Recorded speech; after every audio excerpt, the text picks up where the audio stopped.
2, 3, 4.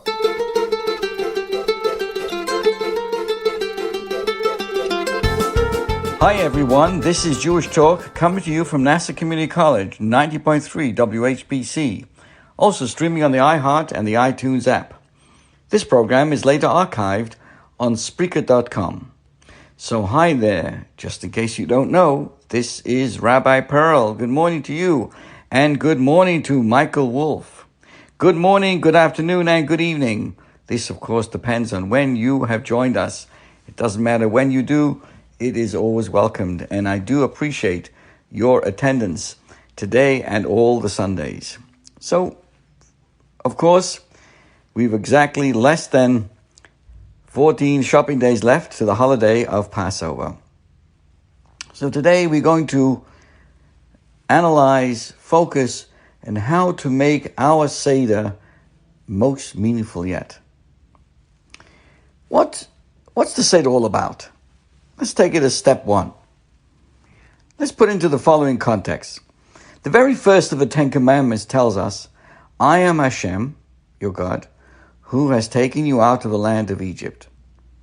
So we see that the exodus from Egypt is the cornerstone of everyone's faith.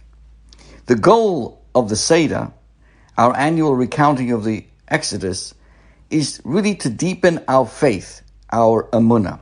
Now, what is emunah? It's a Hebrew word. Now, people like to translate it loosely as faith or belief. Really, a woefully one-dimensional definition for a very extremely multifaceted concept. Emunah, in essence, means understanding that God has a plan for our lives. He assigned each of us a unique purpose, and He custom designs every aspect of our lives to help us succeed in our missions. Emunah means living faith through that perspective. If we can develop an unwavering belief in God's plan, we change the way we look at life. We change the way we act, the choices that we make. That is the goal of the Seder. The purpose of sitting down on the nights of the Passover for the Seder is to turn ourselves into a different person that we were when we started. When we come into the Seder, we weigh 150 pounds, and by the time we finish, we're now 180 pounds. I'm not talking about that kind of change. I'm talking about a spiritual change. That might sound like a lofty goal, but our path to achieving this couldn't be more down to earth. We're not being asked to cram our heads into a novel, information. We're not expected to chase after dazzling new insights.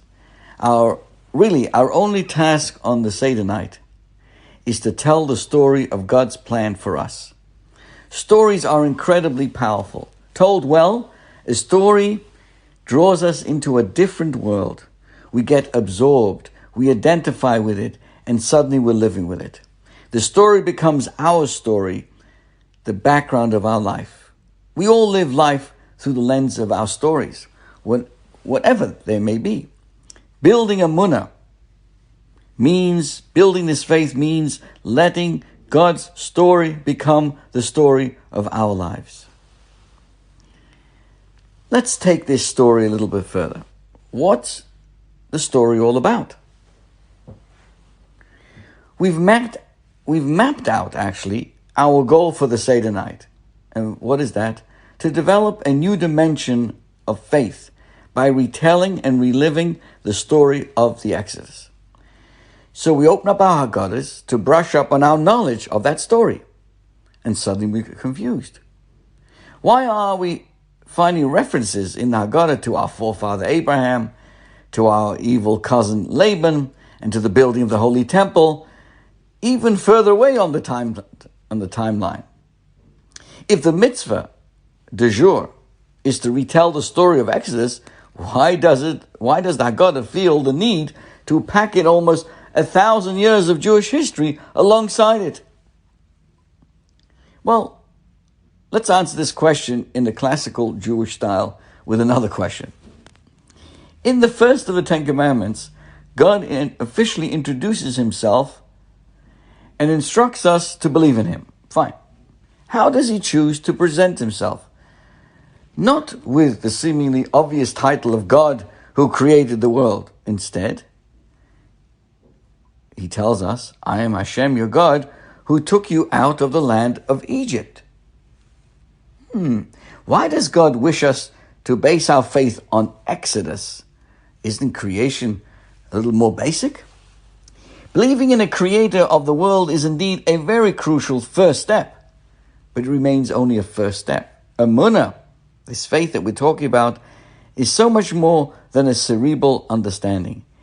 It is the guiding force that enables us to live our lives according to God's will, no matter what challenges we face. So how do we access that force? By doing a bit of review on the concept of Hashgacha Pratis, divine providence. As we learned earlier, God places each and every one of us on this earth for a purpose. We're all being assigned a crucial mission that only we can fulfill. Yes, God expects that much of us, but he also promises to stay with us every step of the way. He customized every single moment of our lives to set us up for success in our mission. So every breath that we take, every toe that we stub, every joke that we enjoy, he's orchestrating all of this. That's Hashgacha Pratis, God's unflinching personal involvement in our lives. So ideally, we're supposed to make this divine providence the lens through which we view life. We're supposed to recognize every challenge, every difficulty as a growth opportunity designed just for us. Instead of allowing our human nature to dictate our reactions, we would ask ourselves, God sent this to me? What is he asking of me? How can I grow closer to him through this challenge? Knowledge alone can create that level of loyalty and connection. For that, we need to access the power of relationship. So we turn to the Haggadah, our sages' chronicle of the Exodus. Why? Because our sages understood that the Exodus story is so much larger than the tale of a bunch of slaves going free. It's a story of establishment of our relationship with Hashem. To get a proper feel for the story of that relationship, we need to travel through the time span of close to 1,000 years, back to the times of our forefather Abraham and forward to the era of the Holy Temple. Once again, we open our Haggadahs. We start with the section illustrating the first step took in building his relationship with us.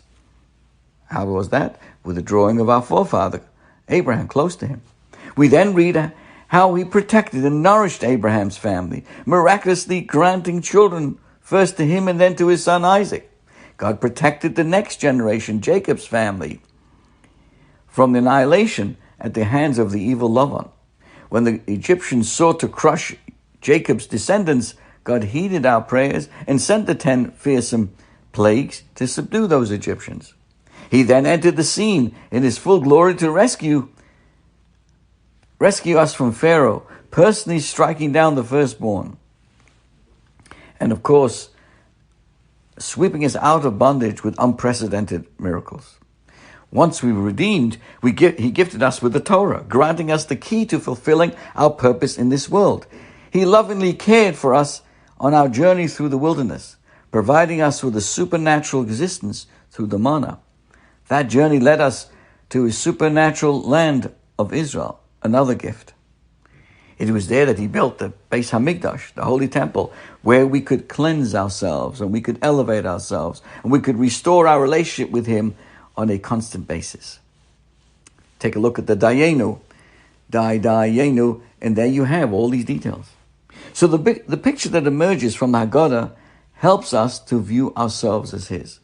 He formed us, he nurtured us, he tied us with his eternal love, and primed us as a nation that embodied this mission in this world. This is what makes the Exodus story the perfect basis for our faith. Witnessing God's steadfast commitment to us over the hundreds of years enables us to become who we are, to filter into our lives that faith and that emunah with divine providence. This is the essence of the Haggadah story. This is the message to let into our hearts on the Seder night. So let's not get stuck in the details of each paragraph. Let's instead allow the greater picture of the Haggadah to open up our eyes, to see with clarity that we're here for a purpose, that Hashem has gifted us with everything we need to succeed in fulfilling that purpose. All we have to do is to tune into the loving relationship He stands ready and yearning to build with us. Let's continue now. I would call this step number 3, Ma Nishtana. What difference does it make? We've been able to touch the true scope of the Seder story. If we can let the Exodus story become the foundation of our lives, we'll be on the way to greatness. Emunah, faith, will become the filter through which we experience life. With this knowledge in mind, we're set for success. So why is that little voice of doubt still niggling at us? Perhaps because we've tried this already. Each Seder night, we retell the story with all the zeal that we can muster. And we haven't yet found ourselves suddenly bursting with renewed zest for Judaism. Why does it seem each year that we've come right back to where we've started? The problem is that every year we come to the Seder with baggage.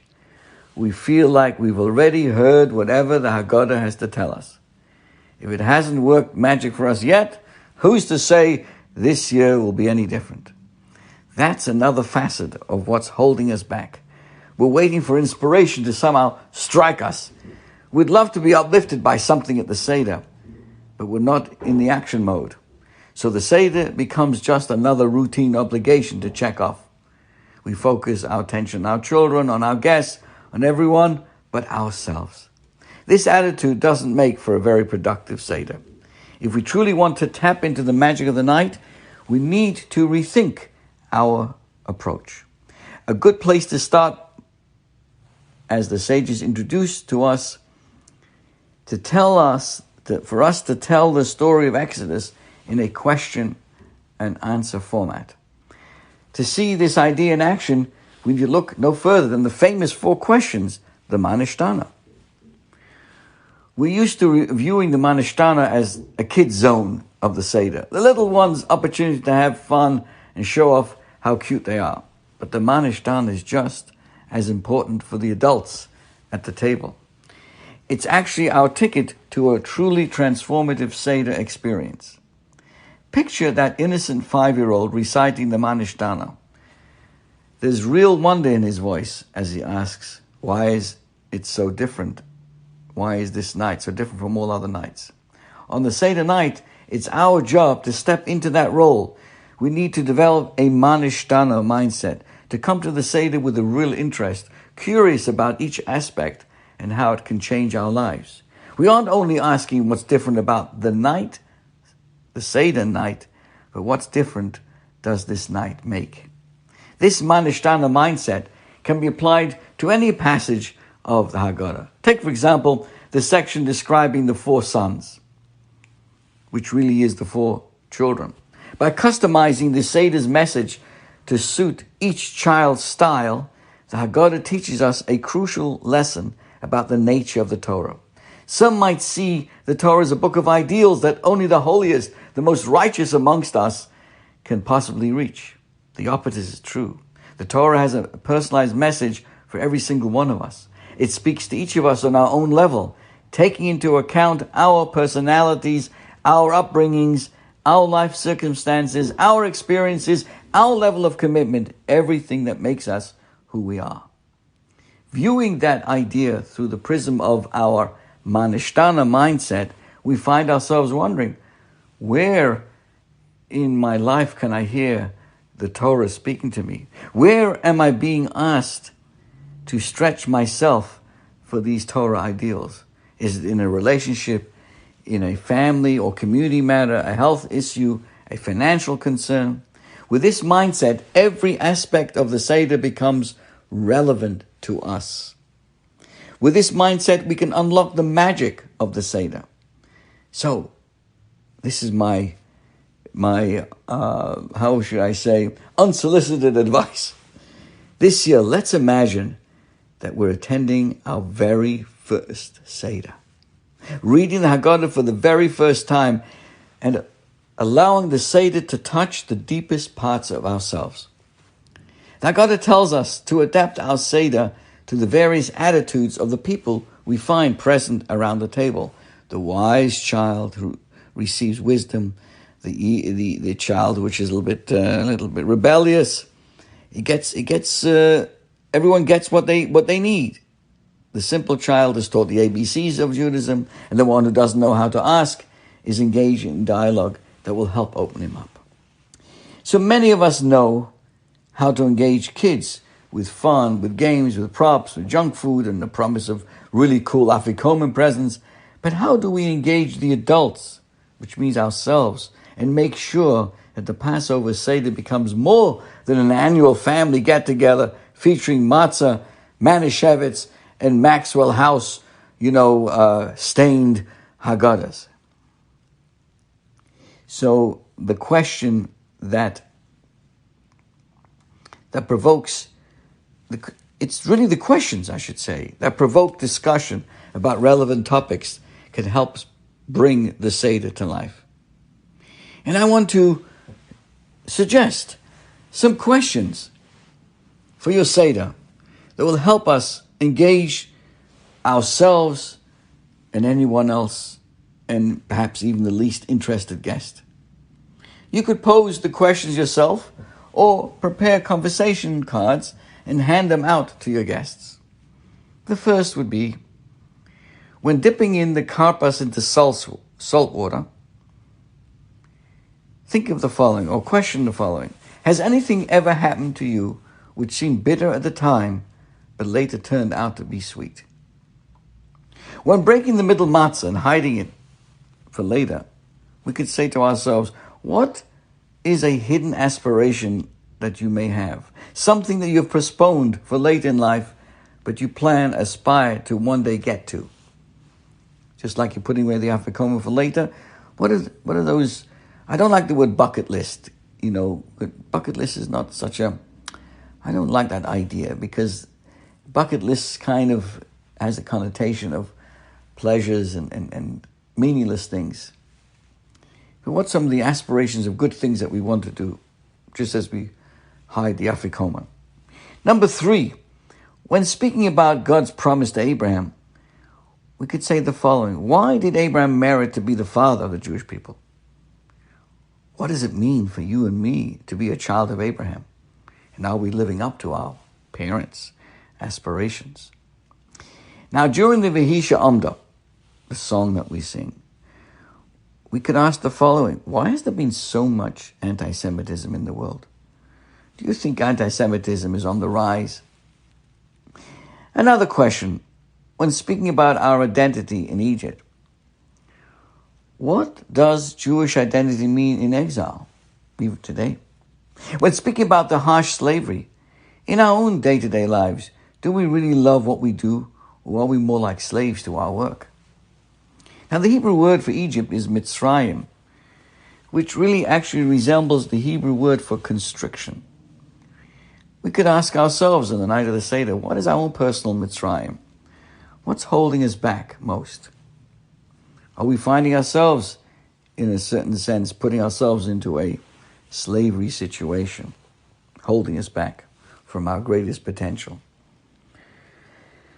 Now, number 8, are there signs around us that God exists, and what are they? Pharaoh versus Moses, right? Important part of the whole holiday of Passover. What are the ingredients to be a great leader? Where do we see those aspects of leadership with Moses and those with Pharaoh?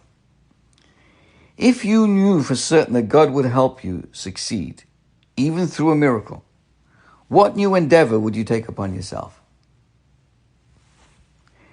Number 11, when speaking about the jumping into the Sea of Reeds, the Yam Suf, that's what happened. They jumped in there, the famous miracle. Well, we could ask the following question. What have we done recently to step out of our comfort zone?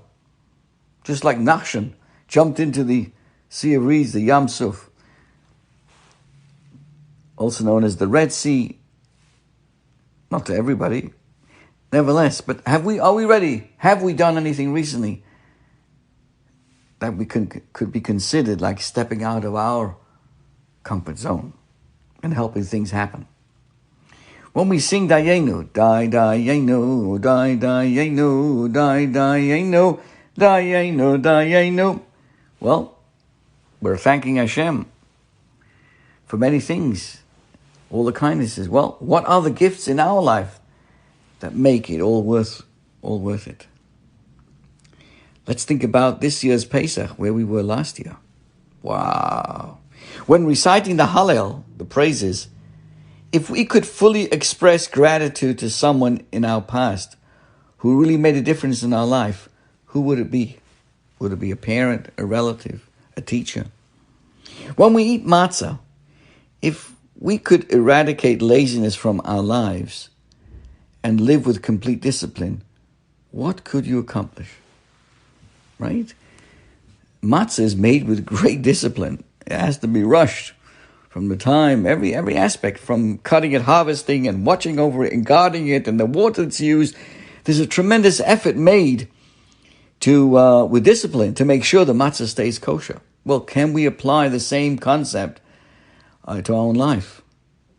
And could we eradicate certain attributes that hold us back to the good things that we can accomplish? Allow me now to move forward a little bit. As we all know, the holiday of Passover starts on a Sunday and ends on a Sunday. Yes, it's an 8-day holiday. Shh, big secret here on Long Island. It's not just about the Seder nights. It has a whole week. Shh, I know it bothers a lot of people to know about that. But it actually starts on Sunday, 2 weeks, and goes all the way through the next Sunday. Just to remind you, I will not be on the radio, not the first day of Passover, neither the last day, because of the holiday of Passover. What I want to share with you, that really, it is one of the most dramatic stories in the entire Torah. It's actually the conclusion of the Exodus story. And that's the reason why Passover is celebrated, not just on the day our ancestors left Egypt on the 15th day of Nisan, but also a week later, coinciding with the miraculous event that happened at the Sea of Reeds. Now, we don't need Cecil B. DeMille's recreation, or I should say recreation, of the scene in his classical film, The Ten Commandments, to be awed by the incredible display of divine intervention and justice. The Egyptians, having been frightened by the deaths of their firstborn into granting the Hebrews freedom, they changed their mind when they heard that there's one idol remaining near the Red Sea. Actually, an idol preserved by God precisely in order to give the Egyptians a false sense of hope and to pursue the slaves they regretted freeing. It was God's plan to have the Egyptians catch up to the Hebrews at that time. Now, escape seemed impossible. It was then that a seminal moment in Jewish history took place. A moment responsible for our miraculous survival, even as it brought to an end the lives of our oppressors. The sea split for our ancestors. They crossed onto dry land. No sooner did the pursuing Egyptians follow with their horses and chariots that the waters suddenly returned to their torrential strength and shine, fatek, finished, the end, drowned them all. Now, this story is far more than just a simple tale of national salvation. There is an aspect to it that our sages recognized, which makes it relevant to our lives. The way the Egyptians at that time died reveals a system of God's justice remarkable, not only in its fairness, but also clearly alerting us to divine intervention. You see, God could have punished them in many different ways, but he specifically drowned. Why was the conclusion of the holiday of the drowning of the Egyptians? Because of their brutalities. The most inhuman was their previous drowning of the Hebrew babies. Here's what I'm sharing with you, my friends. It was measure for measure. Those who drowned others had to themselves be drowned. This is one of the most important messages of the splitting of the sea. In Hebrew, it's called midah keneged midah. Our actions are repaid in similar manner. This is how God lets us know that the events of our lives are not haphazard coincidences. What we do unto others comes back to us, whatever it may be, in the positive sense and also the opposite of the positive. You know, the Passover story itself has yet another illustration of this principle, and this time in a very positive way. And that is, the Talmud demonstrates how the concept of measure for measure is biblically applied for reward as well, not just in terms of retribution. Let's think about Miriam, the sister of Moses. She deserves special recognition for the solo she played in saving the life of her brother, right? We all know Miriam couldn't leave the banks of the Nile after her mother left her brother floating in the basket. She did not know what she could do. She only knew that she could not leave. She had to wait. Perhaps there would be some way she could be able to help. And sure enough, this made it possible for her meeting the daughter of Pharaoh, her advice to have a baby nursed by a Hebrew midwife. We know the rest of the story. And subsequently, the story of Moses being saved and then raised to the palace. All because she stood there. She was right there. It was not until many years later where this measure for measure sequel continued. You see, later on we read how Miriam was smitten with leprosy during the journey in the desert. Instead of moving on, the entire camp of Israel waited until Miriam again became, recovered from this ritual impurity of leprosy. God himself, the divine presence, the Ark of the Covenant, the priests, the Levites, the Israelites, the 7 clouds of glory, all waited for Miriam. A rather impressive waiting list. Why? This was a fitting reward for the time that Miriam waited. So, while that good deed that she did may have taken not more than an hour, she was repaid with 7 days. People waited for her for 7 days because it was measure for measure. For good. This is what we learn. This is what crossing of the sea represents to us. History has many messages. The past has much to teach us. But what Judaism is most anxious for us is to be sensitive, to be on the profound recognition that in due time, all those who plan negative end up like Haman, who plotted to hang Mordechai and ended up being hung on the gallows themselves. And that too follows through in every aspect of the story of Passover. The measure for measure concept is always relevant in our lives. This is your host, Rabbi Perl, wishing you Chag Kosher V'Sameach and Chodesh Tov as today begins the month of Nisan. All the best. Enjoy. 1, 2, 3, 4.